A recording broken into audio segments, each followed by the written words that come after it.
In this section, what we're going to do is we're going to look at the interface and how to find your way around Adobe Express. Now, of course, you might have done the previous course that I've done of Adobe Express from start to finish, or of course you might be using Express already, in which case you probably don't need this section. So if that's the case, jump into the next section straight away. If you're not sure about Express, keep watching. Let's go.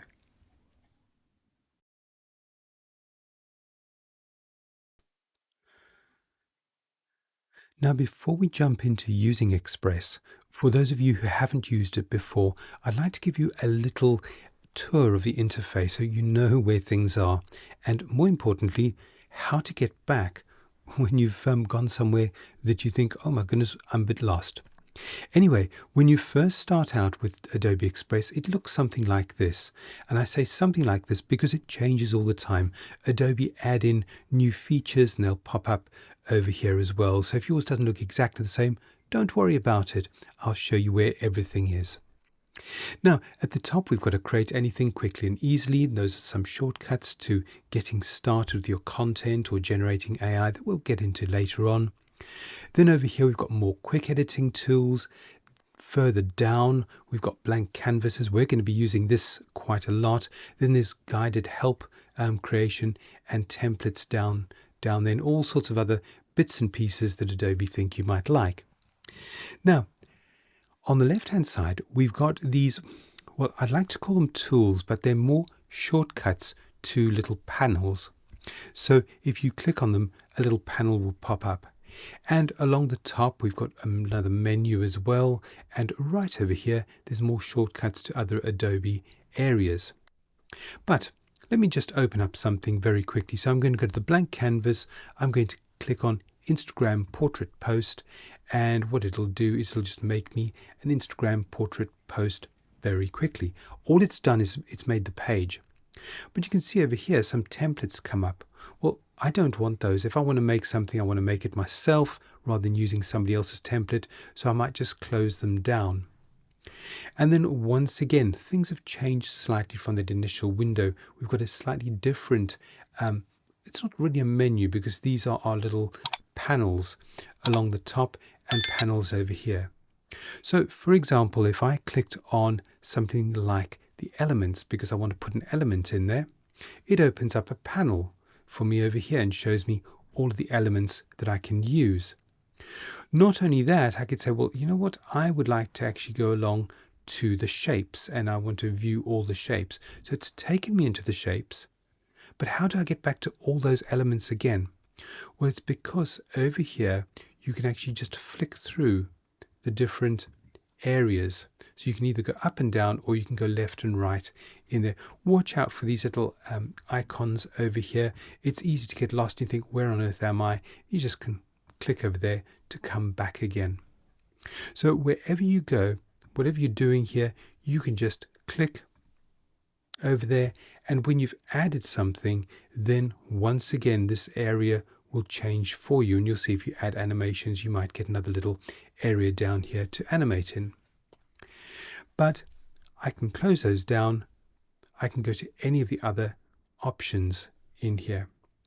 But what about if I didn't really want to create this? I want to go back to my main area, that initial window or home. Well, if you just go to the top to the little Adobe Express icon and click on that, that will take you back to this home area. You'll see there's also a home button over there. They don't have that once you get into the document itself. Now, Adobe like to give you 3 ways of doing everything. So although we can do things from here, we can also click on the little plus. And it says, oh, you want to get started. So there are different areas that we can go to for things like video, photos, documents, prints, websites, etc. I'm going to close that one down. The most important thing to know here is if you get lost, you can always go back to the little icon. Now, anything you've been working on will appear down here in the recents at the very bottom. And I could view all of those and you can see everything that I've been working on in there. If you've created something you think, I really don't want that, we'll just go up to the 3 little dots in the your stuff, because that's where we're in. We're actually in your stuff there. Click on those dots and you can just delete it. And that's it. It's now gone. If you can't see these recent items along the bottom, just go along to your stuff over there, and that will take you into the same area once again. All of these little documents that you're creating are all stored on the cloud, so you don't need to worry about saving as you go along. They will automatically save to your Adobe Cloud space. Try it out, have a bit of a play, and then if you already know this and you've just watched to see what it's about, move on to the next video.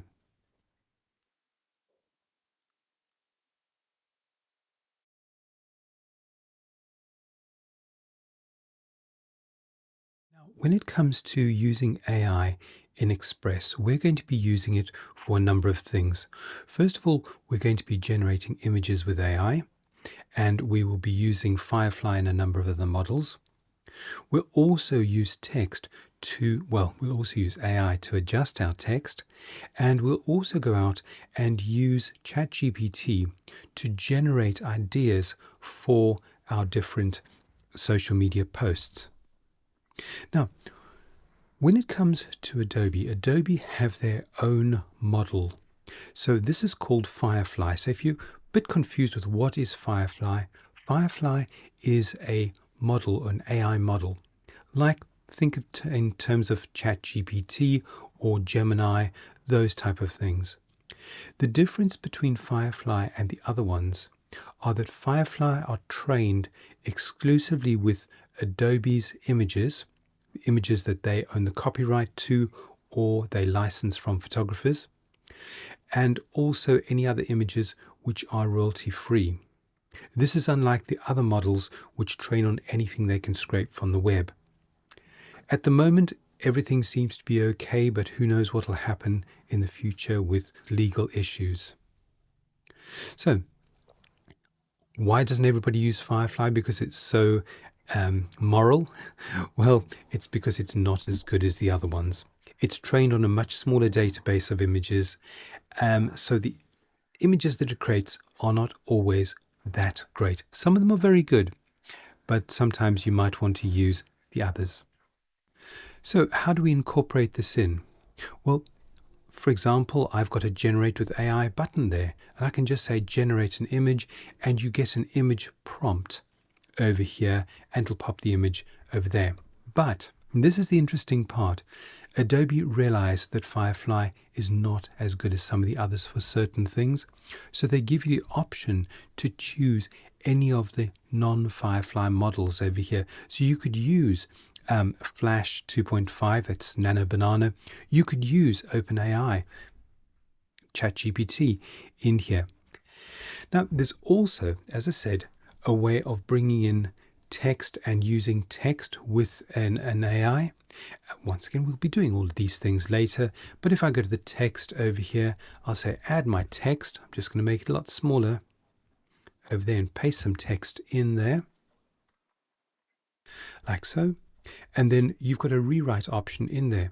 And once again, if I click on this, this is kind of like ChatGPT, where you can get it to rephrase it, shorten it, lengthen it, with just some simple little buttons in there. Sometimes it's easier to do it in ChatGPT in a separate window, browse window, and then copy and paste it into Express. Anyway, if you want to have a very quick look at those, and then we're going to move on to the next section.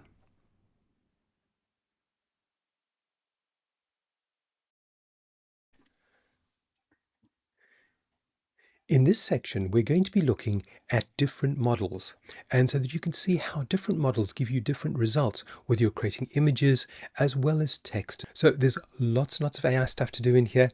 Let's get started.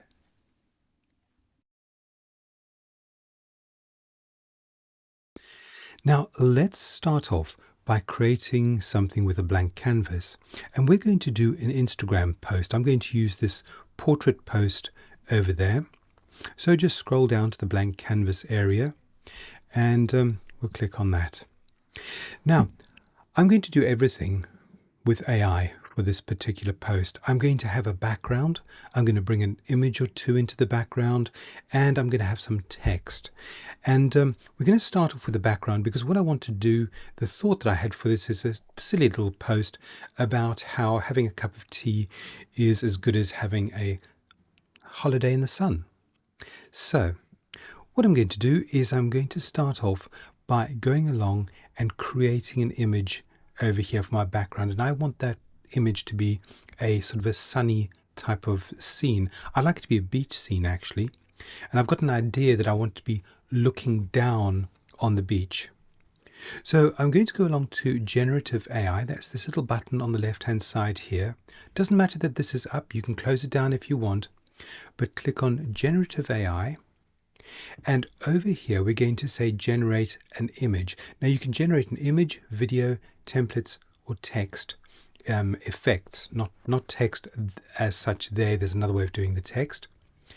But I'm going to say generate image, and I'm going to choose portrait.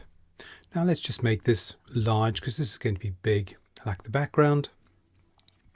And I want to have a beach scene in here. So straight away, I go up to the left-hand side and I need to choose a model. Now we're going to have a look at a few models here and to see how they generate things differently. And what I'm going to do is I'm going to put in my prompt. Now, the prompt that I've put in says generate an image of a beach scene, seen from above the sea. Sorry, seen from above. The sea is to be stunning blue and the sand golden brown. So I want this sort of bird's eye view of the beach. Now, if I were to just click on generate at the moment, I won't do anything else, just make sure that's on photo because I want this to be photographic. I'll click on generate and just wait a few moments and see what happens. Well, there we have it. You can see it's given us some images of beaches from above, but I'm after something a little bit more specific because these have got too much detail in them. So what I've done is I've actually gone along and I've found the type of image that I want. So I've found the style of image. You can see there's a style there, and the composition method. Now have a look at these. I'll show you the pictures that I've found.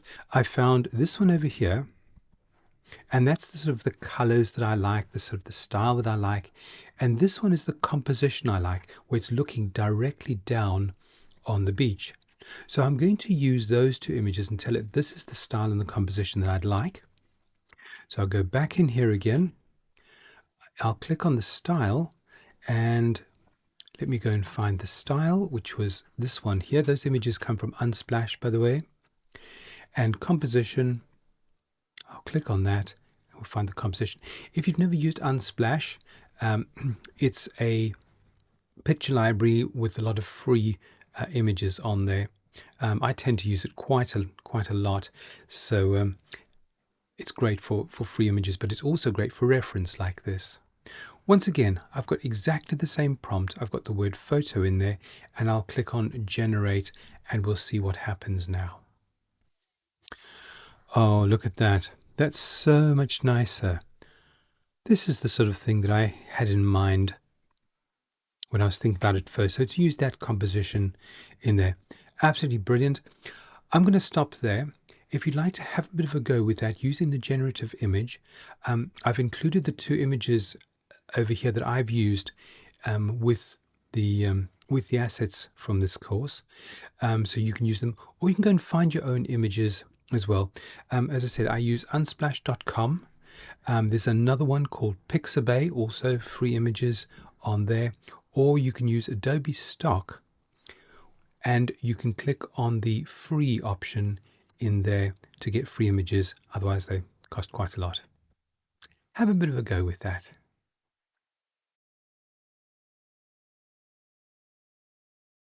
Now, let's have a look at what the other models do. I'm just going to move this over to the side for a bit and go and do another one. So over here, Generative AI, generate image, once again portrait. We'll just make this a reasonable size, and I'm I've copied that bit of text that I had before, so I can just paste it straight in again. So it's exactly the same text. But let's see how Gemini gets on. And once again, you can choose a reference image if you want. So I'll go with that same reference image that I had over there, which is that one.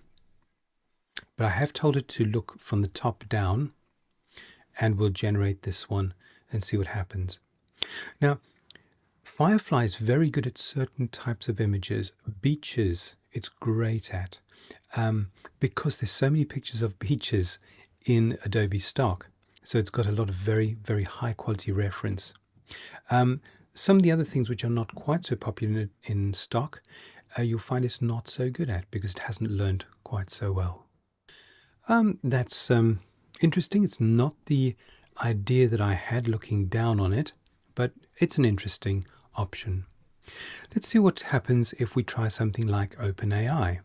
And once again, we'll click on Generate. By the way, you'll find over here you can add and you can remove these models. You can see over there we've got Flux, which I haven't added in at the moment. So I'm just going to go with OpenAI, click on Generate, and see what it can do with this image. Oh, that's interesting. It doesn't really have the colors that I'm after, but it's more of the type of image that I wanted. Now, I'm going to go with that original one over there. But just remember, if you're putting in a prompt, try to be as exact as you like. So for example, if I'm not getting the sort of image I want, saying generate an image of the beach scene from above this, what I might need to do is to say seen directly from above. So be a bit more specific about where I'm looking down on. Anyway, have a go with some of the other models and see what you can get from them.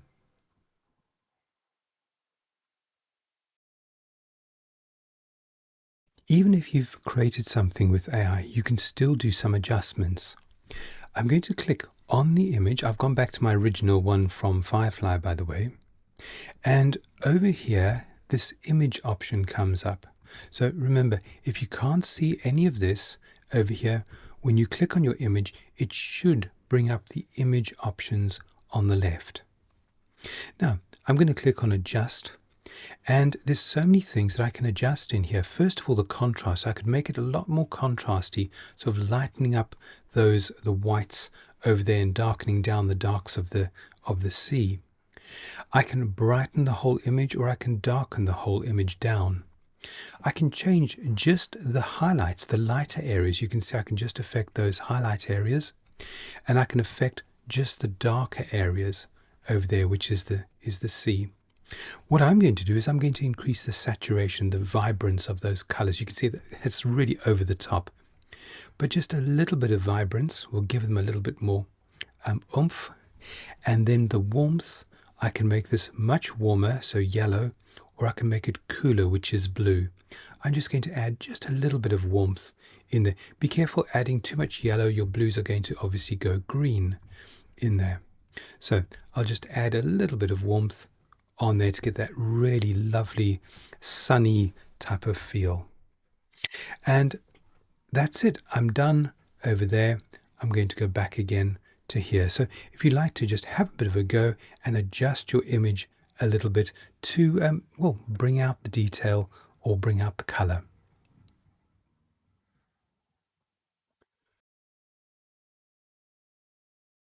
What I'm going to do now is I'm going to add in a little teacup.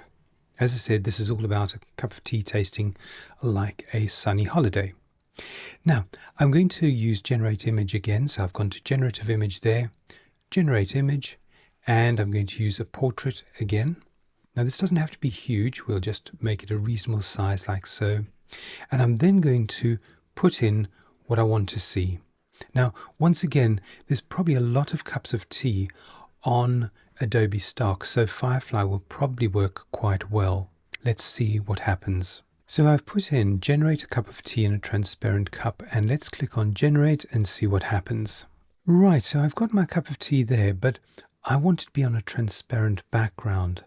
So even if I were able to get rid of this background here, because it's a transparent cup, you'll see some darker areas around there. It won't look quite so good. Now, if you try putting the prompt or telling the prompt you want on a transparent background, it doesn't work very well. Let me show you what happens. So I've put in make the background transparent, and let's see what it does. Well, that's not terribly good because it's just made a black background for that. I could try again and choose a different prompt over here. So I've tried the cup should be on a transparent background and click generate. And you'll find that mine seem to generate very quickly, but that's because I'm actually cutting the video. Sometimes it does take a little while, and also depends on your internet connection because it's not doing it on your local machine. Ah, no, that one looks just as bad as well. We might have to try a different model, and let's try Flash and generate from there. Now, what it's done is it's done the effect of transparency. This effect here is what you'd see on, well, most Adobe software when you want something to be transparent, because it means that it's transparent. But on here, it's just put the transparent effect on there. It hasn't actually gone in and made it transparent. So what I'm going to do instead is I'm going to go back to Firefly, and instead of having a transparent background, I'm going to put it onto a white background over there so we can then cut it out at least. Okay, that's a little bit better. I think we've got one on a pure white background over there. Now, this seems to be cut out, but it's showing the whole thing over there. So what I can do is I can just pull this out a little bit over there until I've got the whole of that cup in there. Now, once we've done that, we can actually just cut it out straight away by going along to the effects and using a little cutout tool. And then what I can do is just click on it, and over here in the image option we've got remove background, and that will just get rid of the background for me very, very quickly anyway. Look at that. We'll just make that a little bit smaller, and there's my cup in the corner ready to go. Try it all out. There's so many things that you can do with those prompts, but be very, very careful because sometimes they can just go horribly wrong, and it really doesn't understand transparency, as in cutting an image out transparency, very well.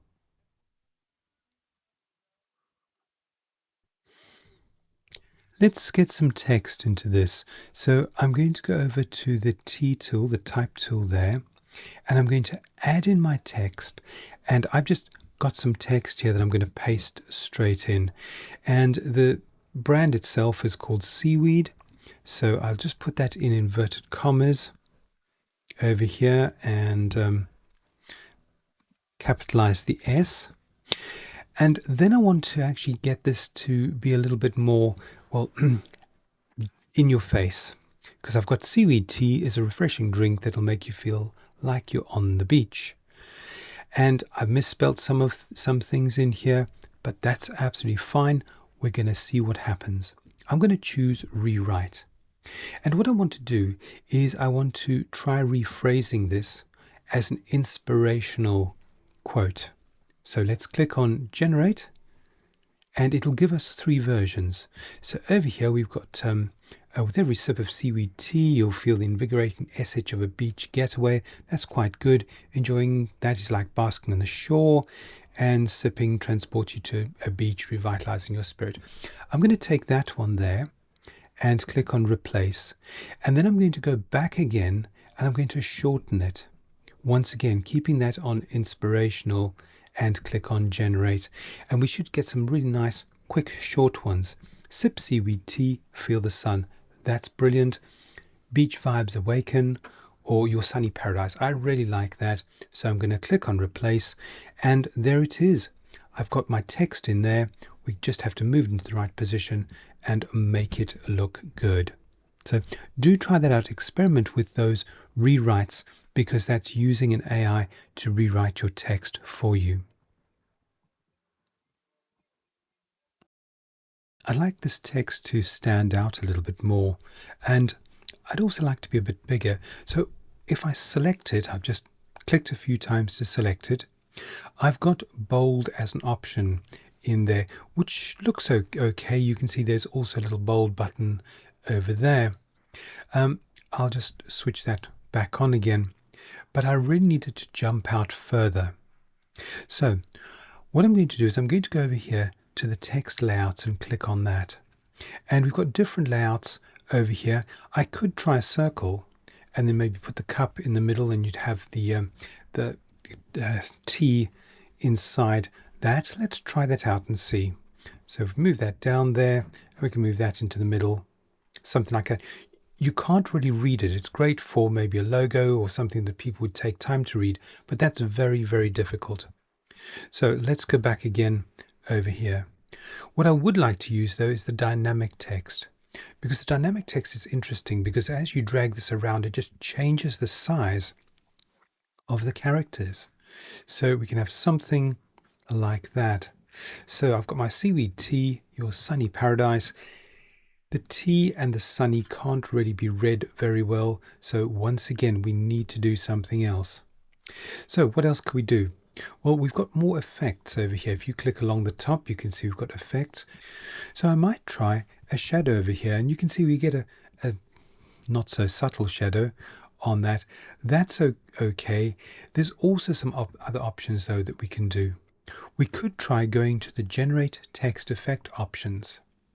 And over here, you've got a few options. Let's say view all, and we can click on these and it will just generate that particular effect. Now this is a gold effect. I'm hoping will look good with the gold tea. Sometimes it takes a moment for it to kick in. As you can see, it's kicked in, but honestly, it does look a little bit tacky. But if you want to have a bit of a go with those and see what you can get, there's some very, very interesting type of effects. I think I'm going to remove the effect. So to get rid of it, I'll just go back here, click on that little back button over there and just choose none from the generate text effects. And I'm just going to take something like that drop shadow so we can see what the text actually says. And I'll just move that to the middle a bit. Anyway, do have a bit of a play with those options and see what you can get. Try out generating some sort of text effects in there as well. Have some fun with it.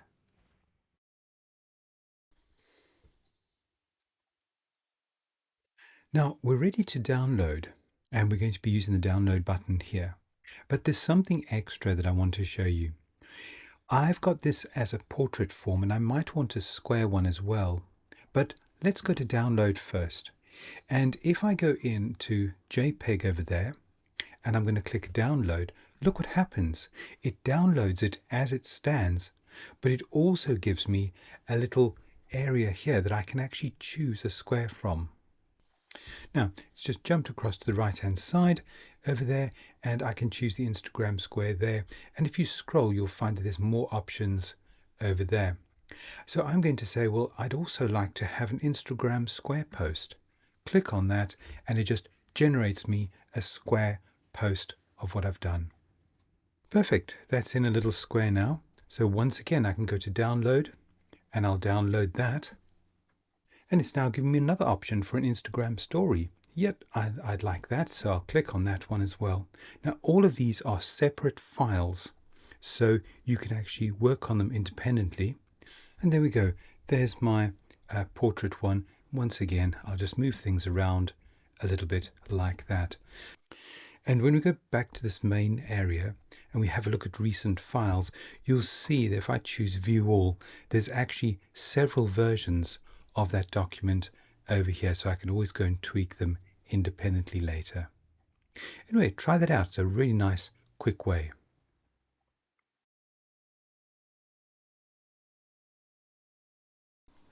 Branding is such an important part of any design process. And I want to show you how you can use AI to help develop your brand, whether it's a personal brand or working for a business.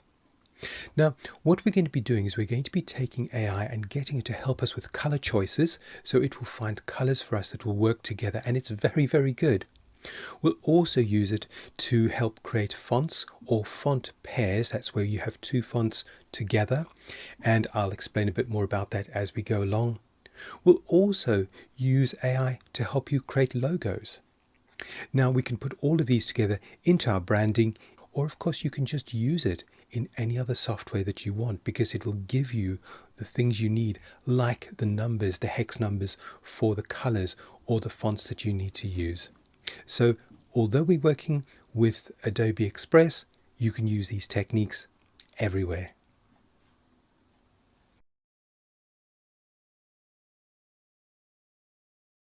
Now, although we've created an interesting post here, we really haven't looked at what the whole branding of this little seaweed tea company is going to be like.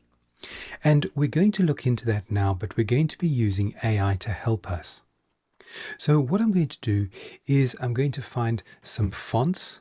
I really want two different fonts, one for the headlines and one for the body text. And these are known as font pairings. And then I want some colors as well, and we probably also need some sort of little logo. Now I'm going to do that using ChatGPT. And what I've done, and I'll just paste this in and read it to you, is I've written, I'm creating, and I've misspelled creating, I'm creating a design for a fictional business called Seaweed Tea. The tea is a refreshing drink that should remind one of the seaside in summer. I need some colors and fonts that will portray this. So I've just told it roughly what the feel of this little business is. And let's see what it comes up with. Sometimes it's absolutely brilliant. Sometimes, well, you might need to tweak it a bit. But it's come up with a color palette over here of primary colors, so main colors in there, secondary colors, and maybe highlight colors in here too. So it's given us the deep sea and this deep teal, sea foams, sandy corals there. And then when it comes to fonts, it's given us some font pairings. So the headline font over here, and then a body font, and then another headline font and a body font. Now, this is what I like. It said, would you like me to create a sample color swatch from the font mockups, like a mini brand board? Absolutely. So let's just pop in yes in there so we can actually see this visually. Now, sometimes this takes a little while for it to do. That looks really good because we can now see the colors all in one area over there. There's our sea foams and our deep teals in there. That looks really good. It says, do you want me to also put together some font mockups? Well, yes, we may as well have that as well. So I'll pop in yes in there.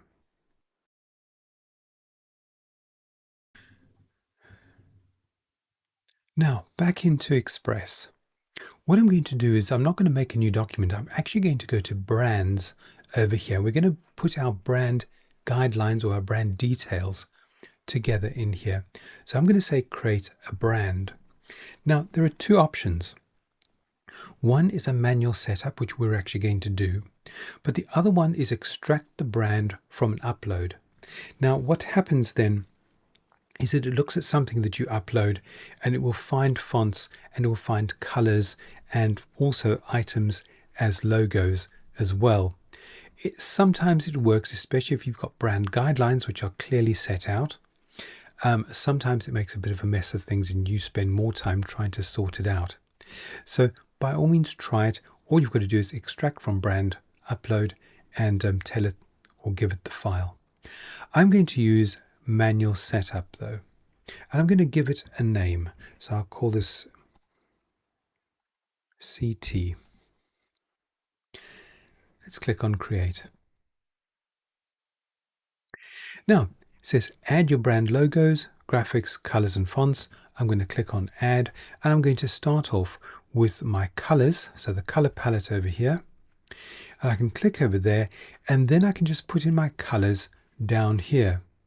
So all I've got to do is to go back to chat, find that first hex number because I want that deep teal in there, copy that, paste it in there, and save that, my first color.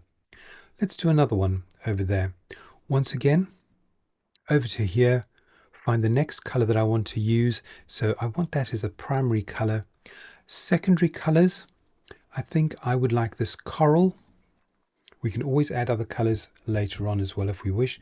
I just don't want to spend too long doing this. There's coral, and let's just have a third color for now. You can add as many colors in as you like. And I'm going to go with the crisp white over there. Now, crisp white is seriously white because it's just FF over there. So that is pure white. And maybe pure white is not quite what we need. Let's try the lemon yellow. And we'll copy that and bring that in.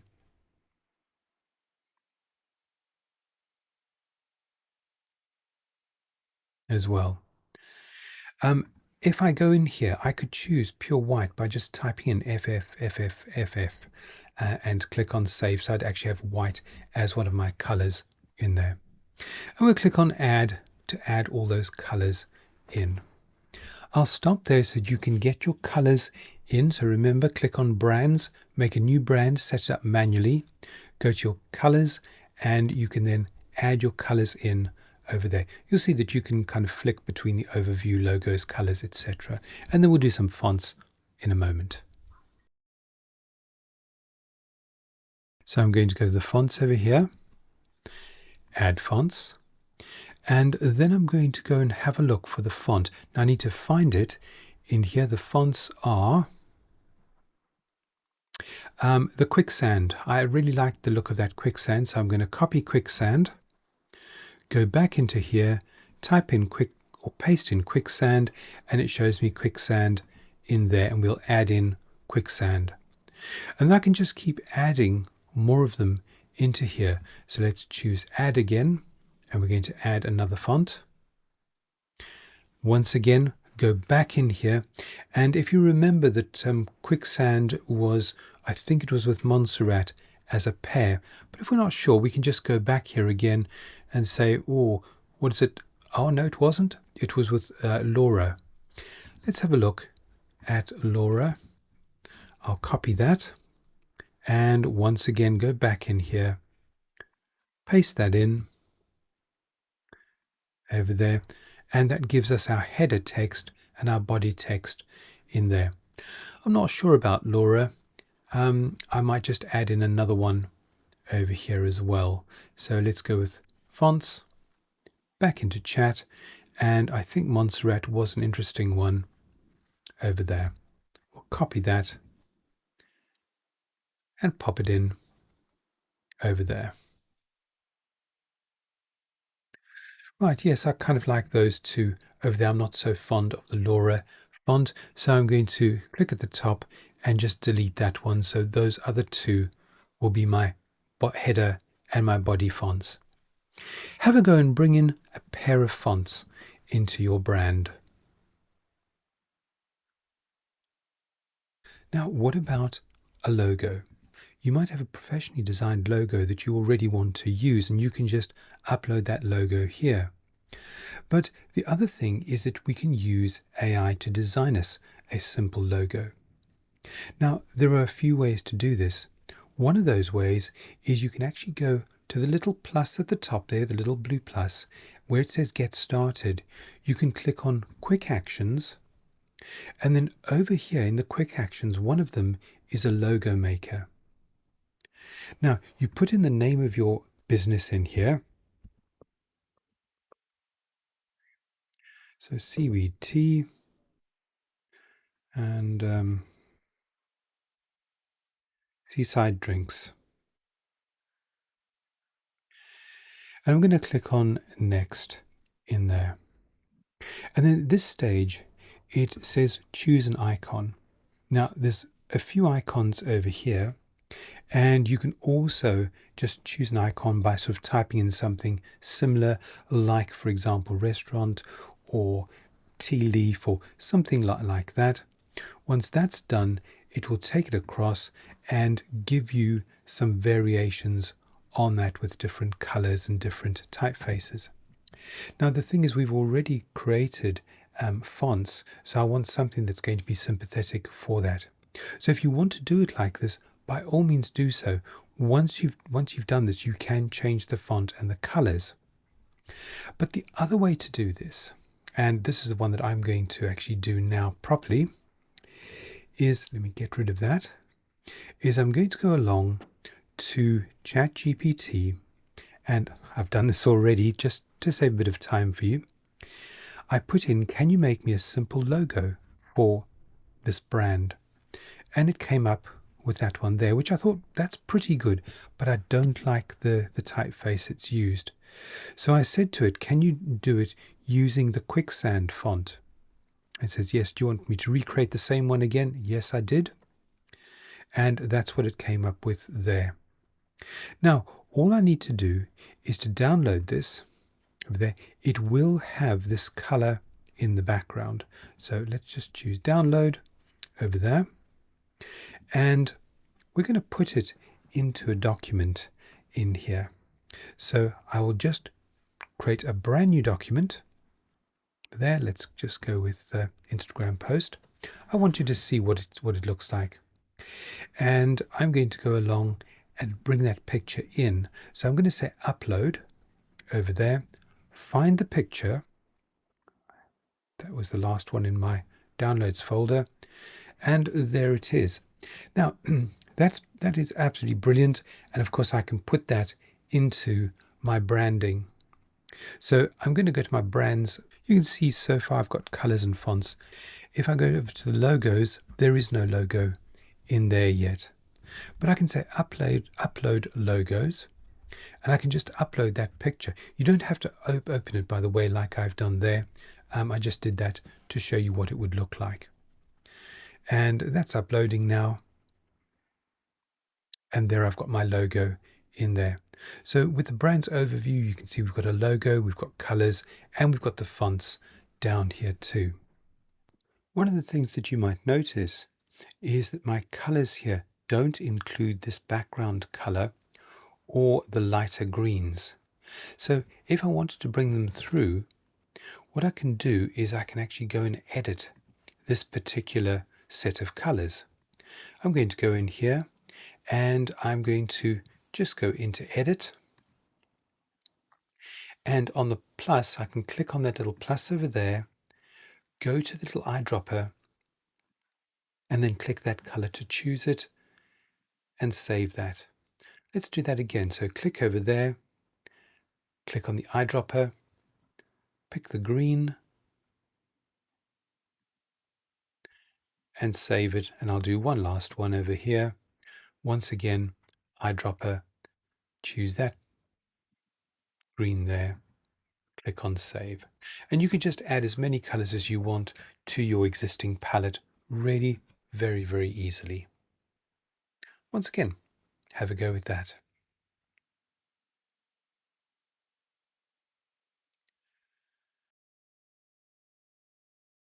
Now we've still got one more of these branding things to add in, and that's going to be some graphics or photographs. So I'm going to click on graphics, upload graphics, and then I can just go and find the images. Now I went along to Unsplash and I downloaded lots of pictures. You can download anything that you like. I kind of like that as a seaweed type of picture, so I'll upload that one, and I'm just going to keep going and uploading quite a few of them. I won't get you to watch because well, it'll just take a while for me to do all of them. But have a little bit of a go with that and add some pictures into this graphics area.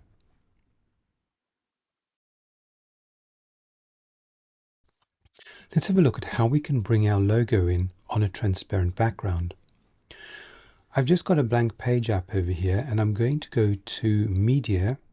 No, sorry, I'm going to go to Uploads, and I'm going to find that logo that I had, and we'll upload it.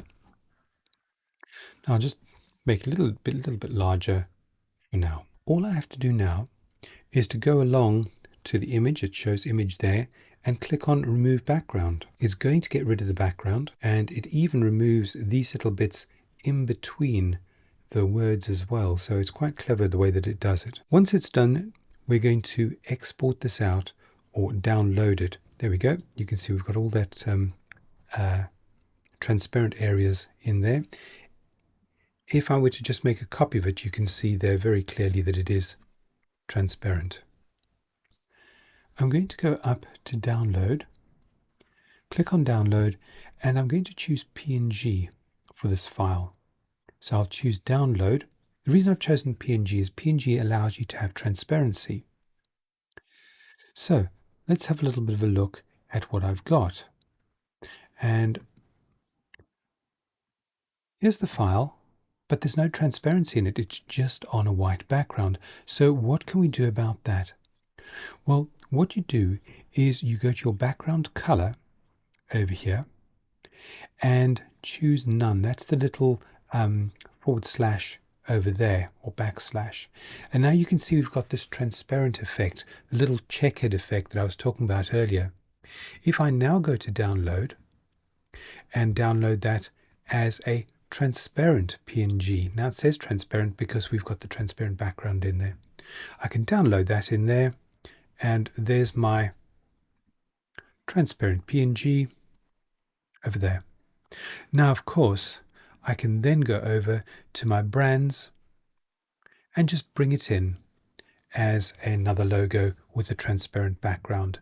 So let's find my brands, go in there, click on the plus for logos, choose that one, upload it, and I've now got a normal logo and a transparent logo in there as well. Do be careful because these are quite low resolution at the moment because we're only working with low res for social media right now. Try it out.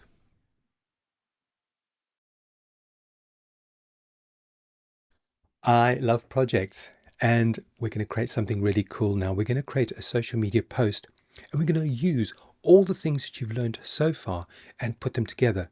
But I'm going to be adding in a few little extra hints and tips as we go along as well. So keep your eyes open. Let's start.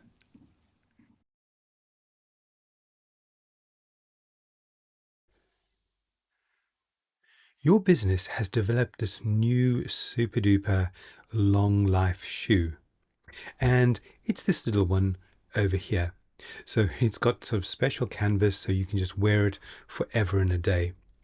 And we want to put it purely in the line of a long-term travel type of shoe that you can wear anywhere and will just keep going. Now, by the way, I've got this image from Adobe stock. It's one of the free ones. I will put it in the course for you so you can download it. But if you want to go and find your own, that's absolutely fine. I just searched for canvas shoe vintage in Adobe stock. But do make sure, unless you're actually paying for the for stock, that you click on the free button up there. So what we want to do is we want to create all the branding around this particular brand new shoe. And we're going to look, first of all, at the image itself and see what sort of feel we want from the whole of this first post. Now, I'm going to go along. I'm going to click on the plus button in Express, and I'm going to the Create. And over here, we've got all sorts of different types of sizes and things that we can create. I'm just going to choose a square for the moment, and I'll bring in that picture so we can have a proper look at it. So this is the kind of thing that maybe the photographers will have given to you after you've given them the shoe. I'm going to click on Upload, and I'm going to go and find my shoe and bring it in. Now, let's make that a little bit larger over there. So we need to get some help about the branding from this, and we're going to do that by using a LLM. And we're going to ask it for ideas around this shoe. So straight away, we're going to go in to ChatGPT and have a chat. I've started off by telling ChatGPT what I actually want from it, and I've told it that it is the brand expert and I need help with the product that I'm developing, so it understands what is expected of it. And then I've said the product is a canvas sneaker, very like the Converse All-Star. The shoe's aimed at people who travel the world without fear, don't mind discomfort, and are likely to end up in an old sailboat. I need a name for my shoe and a tagline. So it's done that. It's come up with some interesting names over here. Nomadics, that's very, very nice. Tideway, Wonderline, Drift Step, Outbound. And then we've got some taglines over here. So the tagline, for those who don't stay docked, not sure on that one there. I like this one, walk the world fearlessly. Have a bit of a go with that. Just tell chat what you expect of it and then give it the information. I'll click on add text and I'm going to add in the title. I've changed it. I like actually nomadics. And then for the tagline, once again, I'm going to add some more text in over here. And this will be the road, the tide, the unknown. So I've got those two in there. Now we also need to start to look at things like our branding colors and the fonts that we're going to be using with this. So back to chat again. Now what I've done is I've used the same text that I had before about describing the product. And then I've said I need some colors for my brand that reflect the feel. The main color is, and I've put in a hex number in there. So what is that main color and how did I find it? Well, to find a color, I've decided to use something from this picture because I really love the feel, the old brown in here. So I want to pick up that color and find what that color is. So there's so many ways that we can find it, but I like to just go into my text tool. Over there, if you click on the text, you'll see there is a little fill button in there. If you click that, it brings up your colors. What I'm interested in though is this little button up there and the custom window. So I'm going to go to that tiny little button. It's the pipette. And I'm going to move over my document and I'm going to click on the area that I want. And you can see over here, it's just sampled that color in there and it's given me the hex number. So you can keep going over there so we can try a different one. Let's go and do that once again. Click on that down here, maybe a slightly darker brown near the bottom. Click once and pick it up. And you can even go in here and adjust it yourself and go, yep, that's just the color I want. Copy that hex number and then go back into chat and paste it in. So what chat's now done is it's gone in and given me some main core brand colors in here. And you can see we've got all the different hex numbers in there with a bit of a description of how that actually is. Now these are great, by the way, because if you're setting up some sort of branding, it makes it look like you've been a lot more thoughtful about your choice of colors than, well, maybe you have. Anyway, we've got the colors in there. And then what I've asked it to do is I've got it to actually make or design another more vintage version. So you can just tell it, make them muted, make them vintage. And then I said, mock up a vintage palette so I can actually see the colors. And here are my colors side by side in there. So I can look at those and go, yep, those are pretty much the colors that I wanted. Now, if I want to take that in so I can actually compare it on the picture, I could then just download that very quickly. So we just download that chart in there and I can bring it back in here so I can always have a look at it. By the way, it doesn't matter that my text is a funny color. We're going to sort that out later anyway. But what I'll do is I'll just go to upload, find that image and just bring it in and go, yep, you see those colors work so beautifully with this particular document. Anyway, we're going to take those colors, we're going to use them for our branding just now, but we've kind of gone around a different route to doing the branding first and the product. We've gone product first, branding after that. Try that out and have a bit of a go. Once again, in here, all you've got to do is to give it the same information and tell it what the main color is over there. Tell it that you want a vintage or a muted version and ask it to do a mock-up of that so you can actually see the colors as well. Try it out.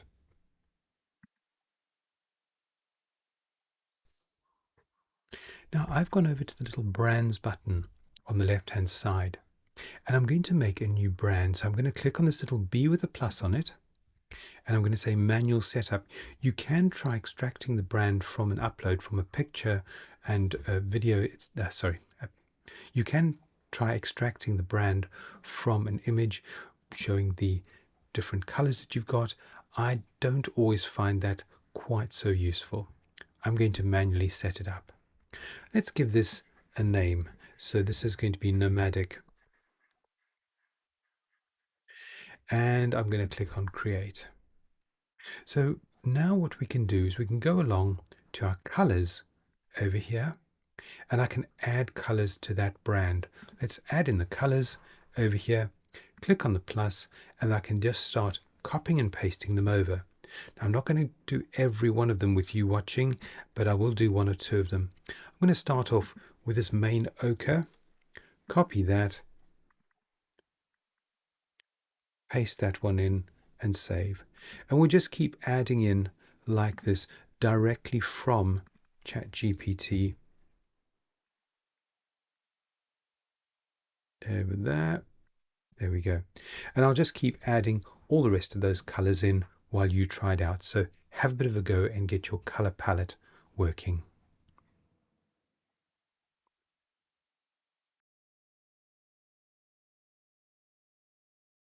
We're going to go and find the fonts that we want to use.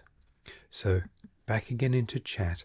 And then what I did after that was I asked it, what about font pairing? What fonts would you suggest?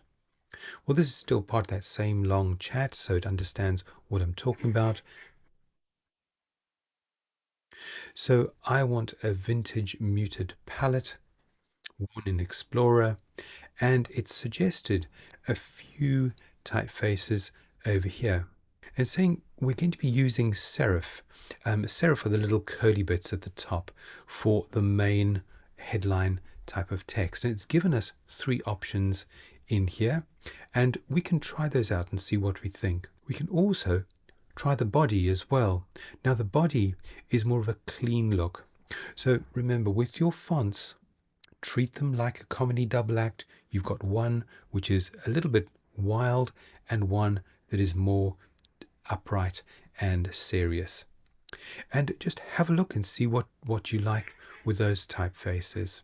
I'm going to experiment with them, so I'm going to have a look at this one first, copy that one, go back into Express and go to my type over here. So I'll go to fonts and add fonts, and then if I paste that font in over there, it's found it for me, and it actually looks quite interesting, especially in uppercase over there. But let's look at the other ones as well. So this Chaparral Pro, I'm going to copy that one, paste that one in. Oh, let's try that again. Do you ever do that? Sometimes when you go to paste something, you copy it again by mistake. It's most annoying when one does it. Over there, very, very similar typeface over there. The type with the little serifs on the edge, and we can try the other one as well. But I'm actually going to go with this one in there. So I brought in the first font, and I'm then going to go back and I'm going to find one for my body text. So I'm going to add in Lato over here. I'm going to copy Lato, go back. I'm going to click on the little plus at the top there to add, and I'm going to be adding another font again. I'll just paste Lato into the top over there. That's the one that I want, and it'll bring it straight in to the side. Try it out.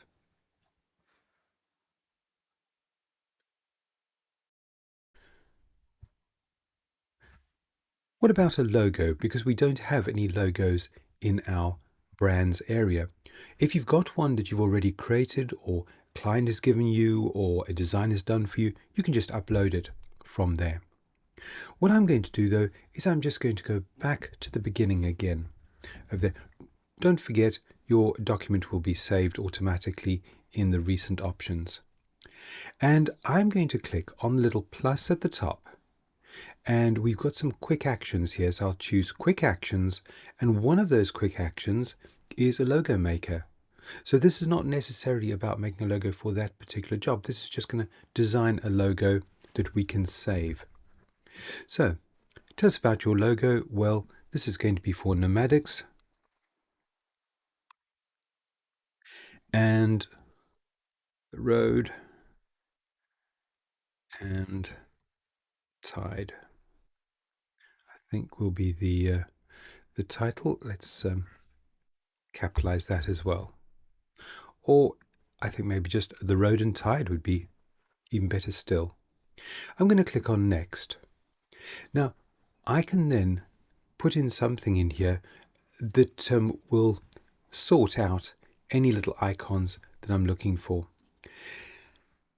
I could go with a shoe. It might be a little bit obvious really to have a little icon of a shoe in there. So instead I'm going to go with something like a compass for navigation.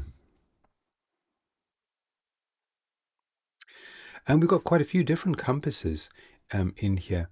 Now I'm thinking about the feel. This is going to be old, it's going to be vintage. I want something that looks like it could come off a map from the 1800s. And I like this little one over here, so I'm just going to click on that. And then it says choose a logo to start from. So it's going to use one of these styles in here. And you can see we've got quite a lot of them. So once again, I'm looking for a logo style which is, well, it replicates the feel that I'm after. This one here, Old Sun, that looks really, really interesting in there. I'm going to click on that. And what it does is it takes the image that I've chosen and the text and put it together into a little logo like that. Now, if you don't like it, click the black back button and you can go and try something else. I think this lotus looks really interesting there with the text being quite simple. Let's try that one. Once again, I like that. So once I'm happy with that, I can just say download to download my logo and it's done. Now let's close that down and go back to our project over here. And then I'm going to go to my brands. I'm going to go to logos and I'm going to say upload logos. So I'm going to find the one that I've just created in there. That logo is actually a zip file. You can see it says logo to zip. So what I'll need to do is to actually unzip it first. So I'm just going to go along to my downloads, double click on that, unzip it, and in there you can see I've got a transparent version and I've got a version with that background color. It's really cool. And I'm going to obviously be bringing both of those in. So same again, upload logos in there. I'll go into there and I want the transparent version and I want the non-transparent version. I think I might have misclicked the button. So let me just bring that in again as another logo and the transparent one to upload as well. So then if I drag one of those in, you can see we've got the transparent version over there or the non-transparent version. I can bring that little logo in where I want it. I think over there, very, very subtle in the corner, will work really well. So have a bit of a go. Try creating some interesting logos. Don't forget to download them while you're creating them, and you'll then have a transparent as well as a solid logo that you can use. Try it out.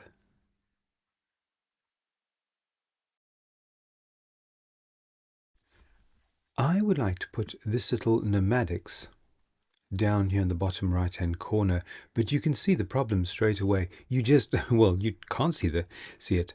That is the problem. So how can I make this logo white, or if I wanted to make it black? Well, what we can do is we can go along, if you click on the logo itself and go along to the edit area over here. This is the linked assets area. You can adjust it. If you click on adjust, you'll find that you've got things in here like brightness. You can actually brighten things up or darken things down in there. You can adjust the colors if you need over there, so I could make it sort of bluer or more gray. But that doesn't give me white. So what about if I actually just went back here and clicked on Effects? Well, with the Effects, I'm going to go down to Duotone over here, and I'm going to click on the little icon in the middle. So I've clicked Duotone once, and I'm going to click on that little button which allows me to edit it. And then over here, we've got two options, one for the shadows and one for the highlights. If I click the highlights over there and choose white, well, you can see that it's got a really weird color. If we go to the shadows and choose white, there we go. Now we've got that as pure white. So you might need to change the colors in here. If I went and put a different color on there, you can see I can adjust the shadows and highlights in here. But if I go to both of them and make them both white, that'll be white. If I wanted black, I can just make them both black in there, and it will go black. So a really nice, quick and easy way of just getting your logo to go either white or black, or any color for that matter. So, if I want something which matches that, I can choose one of these colors over there as well. I'm going to go with white so it is actually viewable in my document. Do try that out with your logo. Have a bit of a go with the transparent one, adjusting the highlights and the shadows using the duotone. Let's go and adjust the text now. So I'm just going to go along to the text here. Remember our branding. In our branding, we have got the fonts down here. So I'm just going to choose the body font, and there it is. It's applied it. I'll click on Nomadics. Once again, go to the branding, and I'm going to choose the header for Nomadics.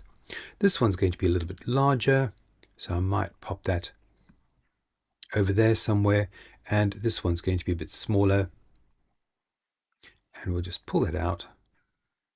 I don't actually like the unknown in there either, so I'm going to take that out. I'm going to say the road and tide.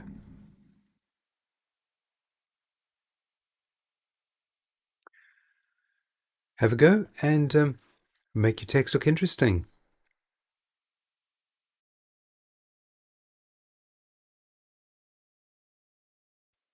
Now, I've changed the colors on those two over there, and I'm thinking that I've got this big space over here. Now that's great if I just need to put in any other details about the launch date or something like that, but don't be afraid to leave spaces as well. These negative spaces help to make your object appear a little bit more important. So if I just move that down across there a little bit over there, it doesn't matter that this is absolutely free and the text is up there. What it's saying to everybody is that these objects are so important that we're just having them by themselves, and we're not worried about trying to fill every little bit of space with something. If you have a look at some top luxury brands, when they actually display the objects are displayed with lots of space around them, almost like it's a museum piece, and you're just there to look and appreciate that particular object, not see it in amongst lots and lots of stuff. Now, I want to do a second version of this where I will have more stuff in the background. So I'm going to go down to the bottom right hand corner where it says Add Page. I'm going to click on the three dots over there, and I'm going to say duplicate that page. So I've now got two of those pages. You can see here I can flick between page 1 and page 2. And on this page here, I'm going to click on the background picture, my shoes, and I'm going to go along to the edit and say remove the background. And I'm going to try and get rid of this background over here. Now it takes a moment to do it, but it usually actually does quite a good job. There we are. I'm going to just pull that down a little bit like that, just so at the bottom of the case is not showing. So I'm happy with that. It's cut that out really, really beautifully. But what I want to do now is I want to put a picture into the background behind this.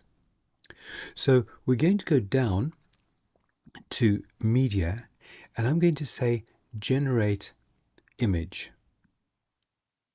And I want that to be a square. I'm going to make it the same size as my document. Over there. And then I'm going to describe what I want. So I'll just type it in here. Now, I've put in old ship cabin interior with sun streaming through the portholes. So I kind of want that lovely old look to it. I think I also need to tell it that I want it to be old. Now, I've tried to be a bit more specific about it, and I've said this should look old and a bit worn and dirty. Let's see what we can get. Now, using Firefly over here, I'm going to go down to the content type. I don't want it to be art. I actually want it to be a photographic type of image over there. And I'm going to click on Generate. So we'll try Firefly first. It's a bit of a tongue twister there. And let's see what we get. Oh, that's interesting. It's still not as old and dark as I thought. Let's have a look at that one. That's lovely. Looks like it's something from Jules Verne.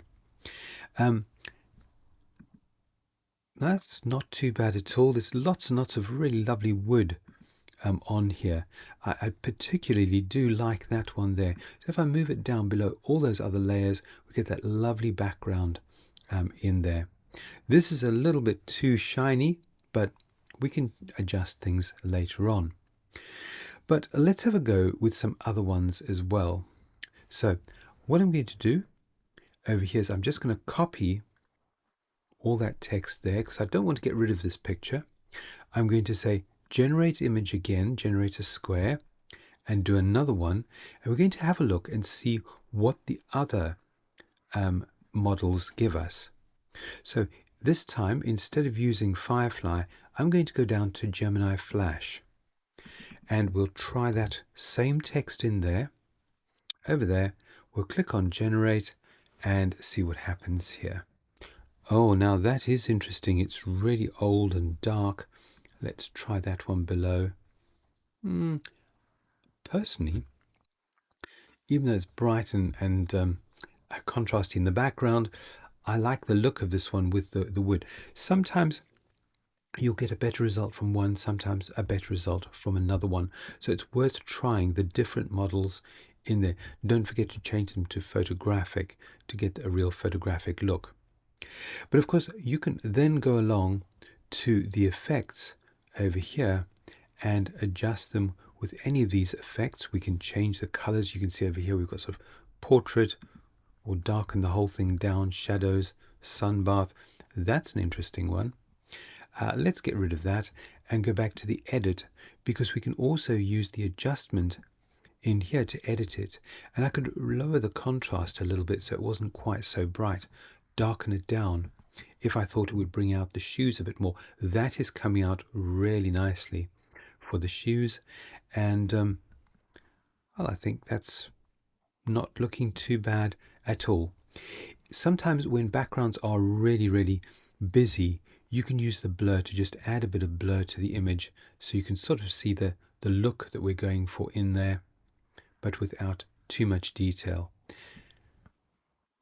Really like the look of that. Now all I need to do is to go to my text, and I'm going to change that to white, or I could use the same color over here, one of our colors from our branding.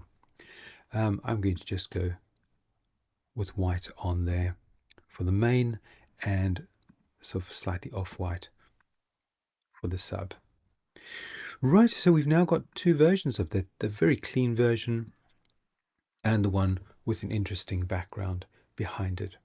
Don't forget, with your background, you can actually then still go in and change it a little bit as well. If I pull it out, maybe I could get something more like that, which looks really, really interesting in the background. It's blurry, so it doesn't matter if I scale it up or down. Have fun with that. Try creating a really interesting background picture. For those of you who are on a paid version, if you go to your design assets, what you can do is you can go along and you can find some design assets to put on top of it. There are some on the free version, they're just not as good. So if you're on the free version, by all means have a look through and see. If you just click on view all, you'll see all the different design assets in there. And we've got different overlays in here that we can choose from. So you can see we've got all these different sorts, particularly like this one over here. Now this is one of the free ones, and what it allows you to do is kind of put this grunge type of feel on top of your document. So I can have something along that line over there to give it a bit more of a grungy feel. Anyway, if you are on the paid for version, there's a really nice one over here when you first go into all of them. It's this little one over here, and what it does is it just kind of gives you the grungy look at the bottom. So I can make that larger, but this is the trick. If you then go to adjust, you can then adjust the brightness and lightness of that to get more of a darkened effect, because we really want to concentrate the look or the feel onto the shoes. It's right at the top. I'll move it down, the layer down, so it's just above the suitcase, so then the logo doesn't get affected by it. Now, once we've got those two done over there, all we have to do is to go up to download it, and we can download either as a PNG or as a JPEG file in there, ready for social posting. I'm going to choose JPEG, click on download, and we're done.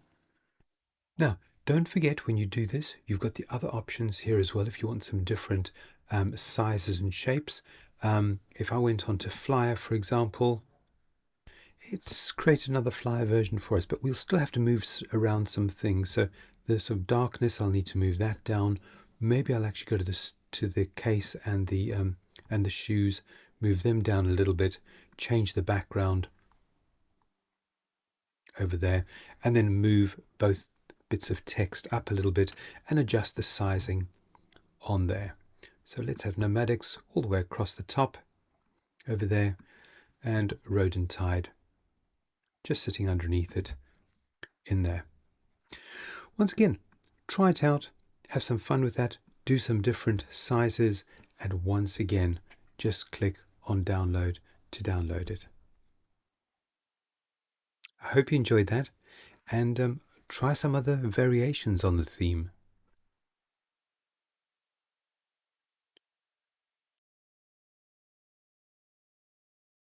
Everybody loves video and everybody loves animation.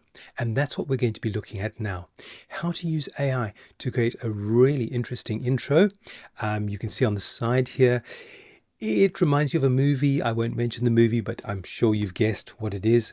We're going to be doing animation. We're going to be looking at creating avatars and characters and voiceovers. So many things. There's so much stuff in here. I'm sure you'll absolutely love it. Anyway, let me stop talking and we'll just get started.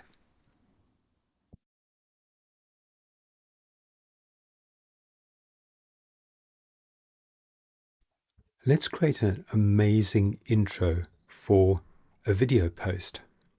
What I'm going to do is I'm actually going to do a prompt first of all, and then we're going to go into Firefly.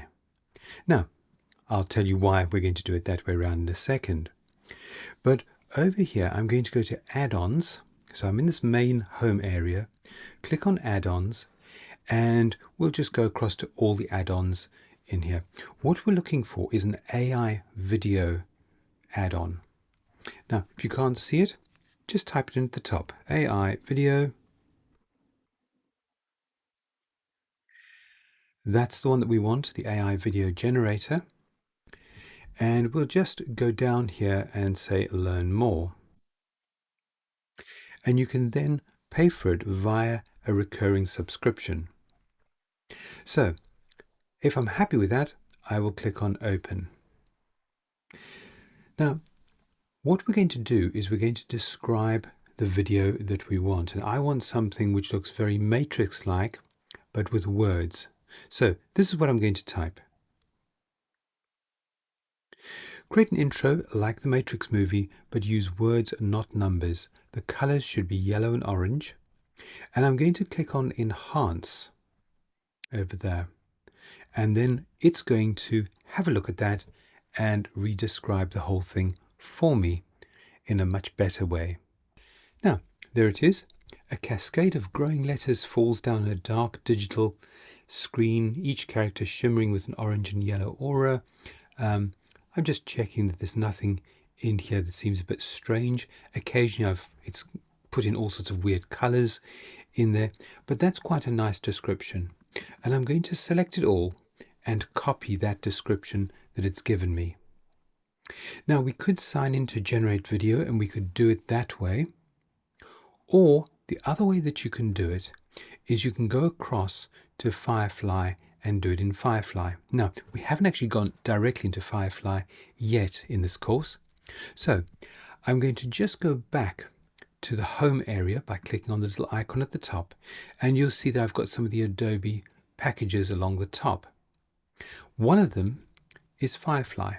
I'm going to click on Firefly and that'll open Firefly up for me. It's a separate package from Express.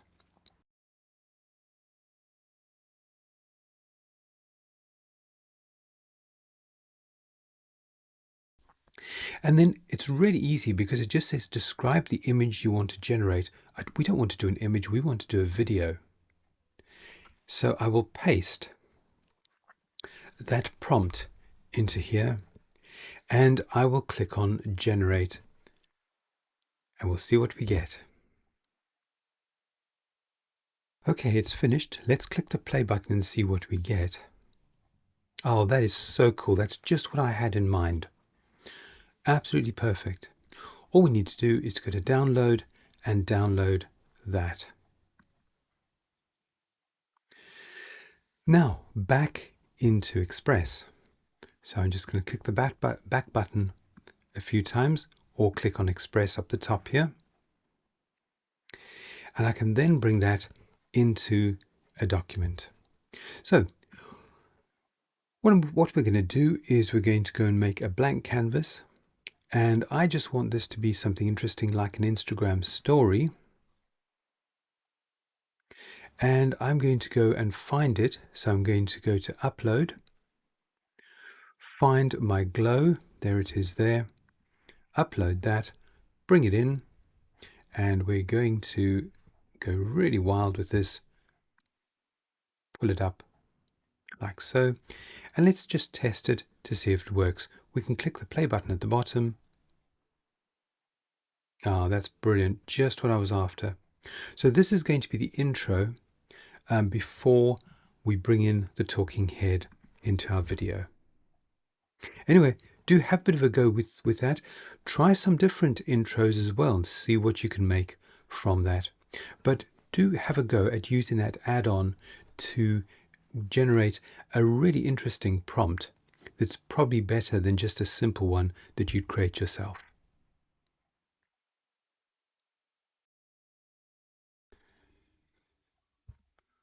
Let me show you how to add in a title quite easily. I'm going to go back to my add-ons and there's one called Title Pro. Now if you can't find it, just search for it in the video options in the video search bar up the top there for add-ons. And I'm going to go and use that one. So let's have Title Pro in there. Now it pops up over here. If you've installed it, remember with these things, if you haven't added them on, you need to just click add over there. And then what we have is something down the bottom which immediately gets your attention, says just 10 days to get 30% discount. Now that would mean that it's actually paid for. Yes, it is. However, we can actually use a low-res version for free. You'll see when we create this. If you create something you think, wow, that's so awesome, I want to use that in high-res or do a high-res version, then of course you could actually go and pay for it. But I'll just close that down for now. What we have here are all different types of intros. So you can just hover over one of them to see what it's actually going to do in there. And sorry, you have to click on it, not hover. My mistake. Once you've found one that you like that one there, what you do is you change the colors on that. Now, what I'm going to do is I'm going to change the background color. So I'm going to click in there and make the background black.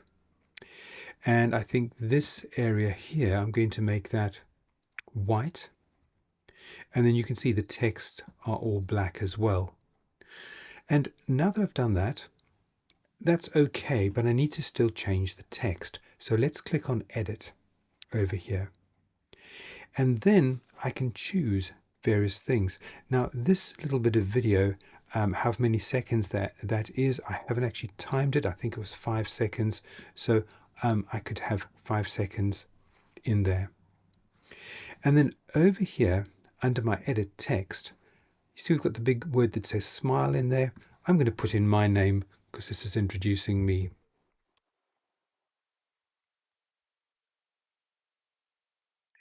Now you can see it's kind of sticking out a little bit there. So if I go to the font size over here, I can just reduce the font size until my name fits in there. Like that. And then where it says more, I'm going to change that to graphics. And I'll change the last one at the top to training. Now that I've done that, I'm happy with that. I'm going to click on render, and you can see the low quality one is free and the other ones you need to pay for. So we'll just use this low quality one because this is just going to be for an Instagram post and it's not going to be huge. So I'll just click on render to get it done. And once it's done, it will pop up over here. There it is. And we can just play that. So there we go. Now, if I was happy with that, I could move that down to the bottom and just have the video playing at the top. And it's okay. It doesn't look great. What I really want to do, though, is I want to have these letters flowing down on top of that. That would be so cool. But anyway, I'll show you how we can do something like that in a moment. With this little piece of video, by the way, we've got it coming in and we've also got it going out. So you can actually move it if you wanted it to start there and then sort of slowly fade out towards the end. You could get it to do it that way. Like so. Either way, doesn't really matter. Have a bit of a play with that. Come back and I'll show you then how we can get these letters to go on top of that. So how can we get the letters to go on top of the black area so we can see our logo, but without having this big black bit there? Well, what we can do is if we click on this little video, and you have to wait until it's finished rendering before you do this, go over to remove background and click on the remove background. It takes a moment, but it will actually get rid of the background and just leave the little logo over there. Look at that. So now we've got the numbers coming over the black area in there. Let's play that. And you can see it looks so much better, and then it will just slowly fade out like that. And then we can bring in the talking head straight after that. Have a bit of a play with that. If you want to try it the other way around, okay, you can do this. It's a little bit interesting. You could click on the background video and remove the background. Now, when you remove the background from the video, you need to change the color, because if it's white, if the background's white and you remove that background, it'll look a little bit funny. You'll see what I mean in a second. There we go. But if my background was actually black, you wouldn't notice that that's cut out. And if I change these two around, now, when I do that, the numbers will actually flow on top of the logo. And it just almost covers them up like a volcanic eruption. Anyway, try it either way around. Personally, I prefer the other way, where the logo is on the top, but have a go with both. The last thing with this intro video is that if you don't like your colors, you can click on your background and you can go in to the video area, you can go to edit and you can adjust the colors, you can change the contrast, you can brighten them up, you can darken them down, do whatever you want. There's some saturation and warmth in there. Or you can go along to the effects and you can click on duotone. Now with a duotone, if you click the little settings icon in the middle, it'll take you in here and I can say, well, I want the dark colors over here. I'll click on them to be, or let's say this blue in there, and the highlight colors, bright green or something a bit more muted, maybe even brown in there. Now, if you've done that and you don't like what you've done, just click on none to remove it. If you wish to save it out because you want to use this in other videos, what you can do is you can actually just go to download, choose MP4 and just download that straight away, and this will download it and you'll then have an MP4 that you can reuse in other documents. Now let's go back to this, and what I want to do is I'm going to go and close that down. I want to bring in some more video after this. So this is my intro. Now let's have a little look at it. I'm going to play it.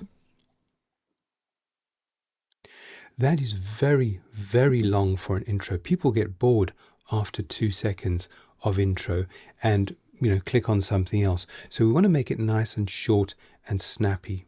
So I'm going to just pull that down a little bit like that over there. So we've just got this little quick piece of video.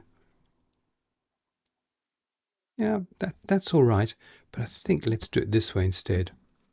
Pull it over from that side. That's better.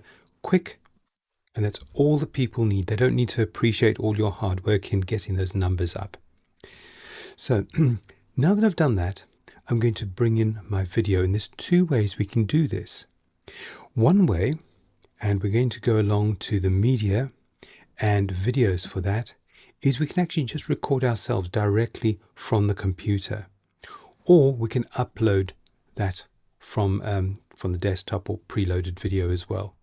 So I'm just going to say record yourself over here, and you can see there I am talking to the camera, and I can just start recording in there. So I'll click start recording. 3, 2, 1. Hi, I'm Tim Wilson, and this is an Adobe Express course. Let's stop that, and it will just go through and render that out with the sound as well. I can play that. Hi, I'm Tim Wilson, and this is an Adobe Express course. Now, I could have clicked save, but I really don't want that. I want to use something which has been set up a lot better, where I set it up on the couch and I've got lights in there. I still use the same microphone, but it looks a little bit more professional. So I'm going to upload from the device. I'm going to find the video, click upload, and now it says, where do you want it? Do you want it on the same area, on the same canvas over there, or do you want to add it in? So we want to add it in sequence afterwards. Let's have a quick look at that.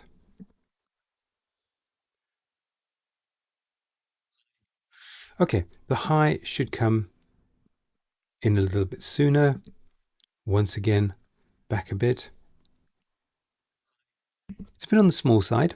I am going to scale it up. It is quite high quality video. So I'm going to pull that up like that to just get my face. That's a bit of an odd expression. Let's try that again. I'm Tim. I live and work on a beautiful barge traveling the canal. Right. So there it is in there. And I could bring in my logo again on top of that if I wanted, so it would be down over here. Anyway, have a bit of a go with that. So first of all, download your document. You can also then go in and either record yourself over here using the record yourself item, or you can upload some video of yourself or anybody else. It honestly doesn't matter. If you don't like recording yourself, just wait until you're sort of sitting on your own and then record yourself in there. Remember, when you do record yourself, it's just going to cut to this little section here. So I'd kind of move the camera down a little bit in there, center myself in the middle, because I'm just going to be using that middle bit over there, and then just click start recording, wait for your 3 seconds, and smile at the camera, and go from there. Let's stop that, and once again I could then save that recording out, and I will then have another little recording of me over here. Now you can see one is above the other. Let's go back there, and of course I could then scale that up if I wanted, so I'm just going to be right in the middle over there. Right, I look really worried there. I wasn't, but I did look at. Let's find a smile. That's a bit better. Anyway, do try that out and have some fun with it. Record yourself or upload anything you like from a video. It doesn't have to be a person. If you want to do something different, find another video. Use one of the videos that they give you down here. Most importantly, just enjoy the process. Now we've got this, what's called a straight cut from the intro straight into the video there. If you want to try any fades or anything along that line, you can go along to the little plus and click and add some transitions. So I'm going to click there. I'm going to say add transition, and we've got some different transitions in here. There's one that pushes one out. You can see over there, that one will push that one aside. We can have this sort of wipe going across. There's a dissolve, which I quite like. It's a slow dissolve. And then there's this sort of dip to black or dip to white in there too. I'm going to choose the dissolve over there. Now with the dissolve, once again, if I click on that little icon in the middle, I can then choose how long that dissolve is going to be. I put in 3 seconds in here, so it'll be a really slow dissolve. That looks awful. So I'm going to take that back and just do a very fast little dissolve, maybe less than a second in there. So it's just very quickly dissolves from one into the other. But do try that out. So when we get something like that, there's a quick change. It just takes away from that sudden wrench from one image into another, or one video into another. As always, have a go. This intro bit is about me just saying hi, saying my name, and talking about the fact that I live on a boat with Ali, my wife, and Fuji. And so what I want to do is I want to bring in a little piece of video showing the three of us by our boat. So I'm going to do that, and I'm going to upload from the device, find the piece of video that I want, and I'm going to layer it on top of the canvas. So I'm going to choose as layer on canvas and click on add. You can see it's brought it in. Now this is quite a long piece all the way through, and the bit that I'm looking for is probably nearer the end. So I'm just going to shorten it a bit, and then I can actually click on the video itself and I can scroll it through. So my playback head is there at the beginning. This is the piece of video that's going to go in there, and I can just scroll that through until I get where I want. So there's Ali just waving at a boater that's going by. There's a very noisy boater, as you'll see in a moment. Fuji's looking as well. And what I'd like to do is I want to use this bit here where Fuji jumps onto my shoulder. He is a very, very needy cat. He loves attention. There. So that's really the bit that I'm after, this little section of over here. So let's play that and see.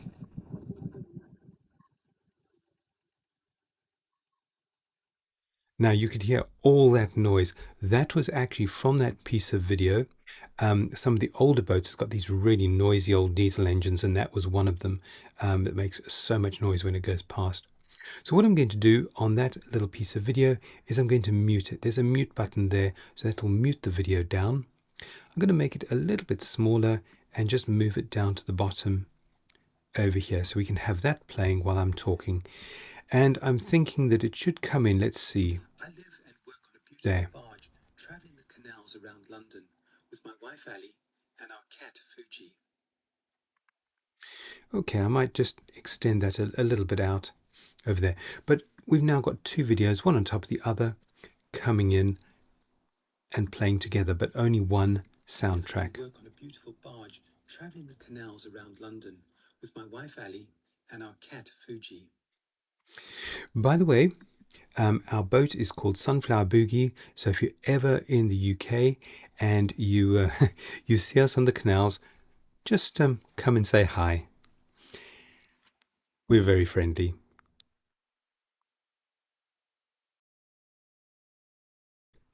Now, sometimes when you click on a piece of video, like that one or that one, you think, why can't I see all the other videos? All I can see is this one over here in there. And that's because you need to make sure that show layer timing is switched on. When that's switched on, you'll see that your main track is down here, and this little one above it is whichever one you've clicked on. So if I click on this one, I'm now seeing my studio version. If I click on that, I'm seeing the outdoor version of that video. So just make sure that you click on the appropriate item in there and you'll see it. And if you don't, it's show layer timing. Now, what I'd like to do is I'd like to show you a little trick that a lot of people who are doing videos use. And once you see it, you'll never unsee it.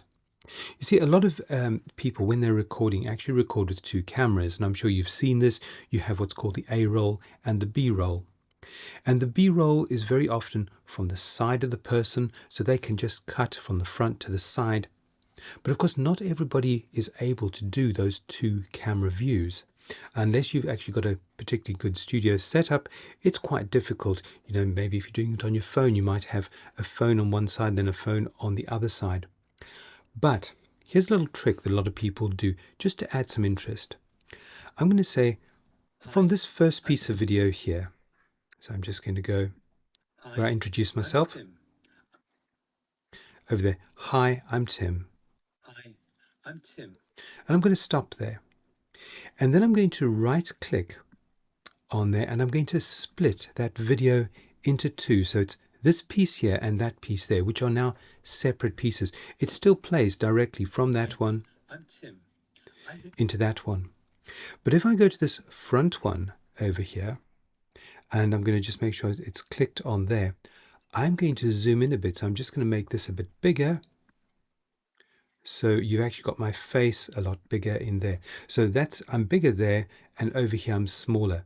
It's a subtle thing, but it just makes it look like there's actually two cameras, one slightly zoomed in and one showing more of everything.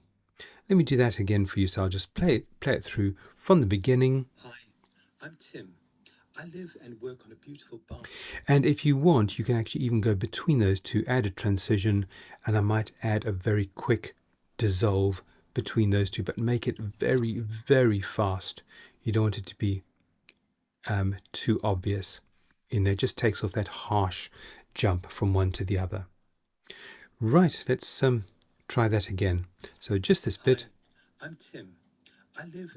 Oh, that looked like it actually zoomed in a bit. That's a bit strange. So if you need to go back again there, you can click on it and then just go back in and change this. Maybe try making it a bit slower. Let's see what that looks like. Otherwise, we could just try something else, or maybe even not have it on there. Hi, I'm Tim. I live and work. That's all right. But to be honest, I'm not that happy with that anyway. So I'm just going to say none for the transition between those two. But you can do whatever you like on there. Have a little bit of a go with that and see what you can do.